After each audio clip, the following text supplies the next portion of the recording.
একজন ভালো ছাত্র হয়ে, একজন শিক্ষিত ব্যক্তি হয়ে, প্রতারিত হয়ে, অপমানিত হয়ে, সমালোচিত হয়ে, দোষী হয়ে, সৎ হয়ে, মেধাবী হয়ে, পড়ুয়া হয়ে, এই ধরনের বাংলা বাক্যগুলো কিভাবে ইংরেজিতে সহজে বলা যায় এবং লেখা যায়, সেই সাথে এই সেন্টেন্স গুলো দিয়ে আরো কিভাবে বড় বড় সেন্টেন্স তৈরি করা যায় সেটাই শিখব।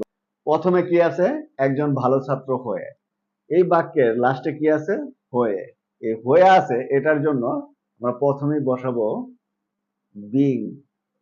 দেন একজন ভালো ছাত্র, এটার জন্য আ গুড স্টুডেন্ট। তাহলে একজন ভালো ছাত্র হয়ে being a good student.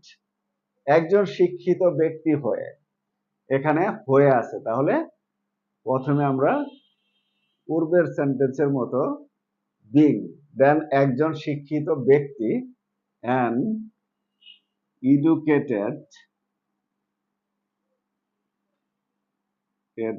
Man. ওকে, তাহলে একজন শিক্ষিত ব্যক্তি হয়ে বিং অ্যান এডুকেটেড ম্যান। তারপর আছে প্রতারিত হয়ে। তাহলে হয়ে আছে, প্রথমে আমরা বিং নিব, আর প্রতারিত হওয়া, এটার জন্য হলো চিট। বাট যখন বিং এর পরে ভার্ব আসবে তার সাথে ইডি যোগ করে, অর্থাৎ এটাকে ভার্ব থ্রিতে নিয়ে আসতে হবে। তাহলে প্রতারিত হয়ে বিং চিটেড। তাহলে অপমানিত হয়ে, তাহলে বিং, হ্যাঁ, অপমান করা, ইনসাল্ট, তাহলে ইনসাল্টেড। যখনই বিং এর পরে ভার্ব আসবে তখনই সেটা কিন্তু ভার্ব থ্রি হয়ে যাবে। ওকে, এটা মনে রাখতে হবে। সমালোচিত হয়ে, তাহলে বিং ক্রিটিসাইজড। ঠিক আছে, যেহেতু এটা ভার্ব, এই জন্য ভার্ব থ্রি হয়ে গেল। ওকে, ভার্ব আসলে, অর্থাৎ বিং এর পরে ভার্ব আসলে সেটা কি হয়ে যাবে? অবশ্যই খেয়াল রাখতে হবে, এটা ভার্ব থ্রি ফর্মটা বসবে। দোষী হয়ে, তাহলে হয়ে আছে বিং আর দোষী গিলটি। এখানে গিলটি, মনে রাখবেন এই যে দোষী, এটা কিন্তু অ্যাডজেক্টিভ, যার জন্য যখন বিং এর পরে অ্যাডজেক্টিভ হবে তখন কিন্তু কোনো পরিবর্তন হবে না। এখানে দোষী হয়ে বিং গিলটি। দেন সৎ হয়ে, তাহলে বিং অনেস্ট। দেন মেধাবী হয়ে, তাহলে বিং, মেধাবী ইংরেজি জিনিয়াস, আরো অনেক ওয়ার্ড আছে, তো আমি জিনিয়াস দিলাম। বিং জিনিয়াস, মেধাবী হয়ে বিং জিনিয়াস। পড়ুয়া হয়ে বিং স্টাডিয়াস। এখন এই যে সেন্টেন্স গুলো, এগুলো তো ছোট ছোট বাক্য হলো, এগুলো দিয়ে কিভাবে আরো বড় বাক্য বানানো যায় সেটাও দেখি। প্রথমে আছে কি? একজন ভালো ছাত্র হয়ে। তাহলে এটাতে একটা বড় সেন্টেন্স তৈরি করি। একজন ভালো ছাত্র হয়ে তোমার সময় নষ্ট করা উচিত না। তাহলে আমরা কিভাবে ট্রান্সলেট করব?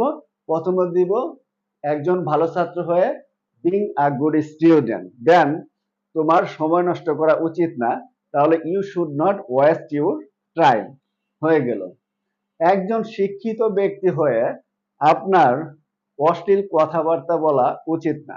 তাহলে একজন শিক্ষিত ব্যক্তি হয়ে বিং অ্যান এডুকেটেড ম্যান, আপনার অশ্লীল কথাবার্তা বলা উচিত না, এটার জন্য you should not use any slang words. Then প্রতারিত হয়ে, এটাতে একটা সেন্টেন্স তৈরি করি। প্রতারিত হয়ে সে সাবধান হয়েছে বা সতর্ক হয়েছে। তাহলে প্রতারিত হয়ে বিং চিটেড, সে সাবধান হয়েছে বা সতর্ক হয়েছে, এটার জন্য হি হ্যাজ বিন কেয়ারফুল অথবা ওয়াচফুল। দেন অপমানিত হয়ে, এটাতে একটা সেন্টেন্স। অপমানিত হয়ে সে চাকরি ছেড়ে দিল। তাহলে অপমানিত হয়ে বিং ইনসাল্টেড হি কুইট অথবা গেভ আপ দ্য জব। ওকে, সমালোচিত হয়ে সে স্থানটি ত্যাগ করলো। তাহলে সমালোচিত হয়ে, এটার ইংরেজি বিং ক্রিটিসাইজড আর সেই স্থান ত্যাগ করলো, হি লেফট দ্য প্লেস। দোষী হয়ে, তাহলে কি বিং গিলটি, তাহলে আমি বাক্যটা যদি এইভাবে সাজাই, দোষী হয়ে সে বাড়ি ছেড়ে চলে গেল, তাহলে being guilty he left the house. সৎ হয়ে, এটা দিয়ে সৎ হয়ে সে কঠোর পরিশ্রম করা শুরু করলো, তাহলে being honest he started working hard. Then মেধাবী হয়ে, মেধাবী হয়ে সে তার শিক্ষা জীবন শেষ করলো, তাহলে মেধাবী হয়ে এতটুকুর জন্য বিং জিনিয়াস, আর সে তার শিক্ষা জীবন শেষ করলো, হি কমপ্লিটেড হিজ এডুকেশন লাইফ। পড়ুয়া হয়ে, তাহলে কি বিং স্টাডিজ, তাহলে বাক্যটা এভাবে যদি সাজাই, পড়ুয়া হয়ে সে পরীক্ষায় পাশ করলো, তাহলে being studies he passed in the exam. So that's the end of the video. ভিডিওটি থেকে যদি শিখার কিছু থাকে এবং আপনি যদি কিছু শিখে থাকেন, তাহলে অবশ্যই লাইক করুন, কমেন্ট করুন এবং শেয়ার করে অন্যদেরকেও শেখার সুযোগ করে দিন, যারা এই ধরনের সেন্টেন্স থেকে ইংরেজি করতে ভয় পায় বা লিখতে পারে না বা বলতে পারে না, তাদের কাছে দ্রুত পৌঁছে দিন। So thanks for watching. See you later on another topic. Until then, stay well and healthy. Goodbye.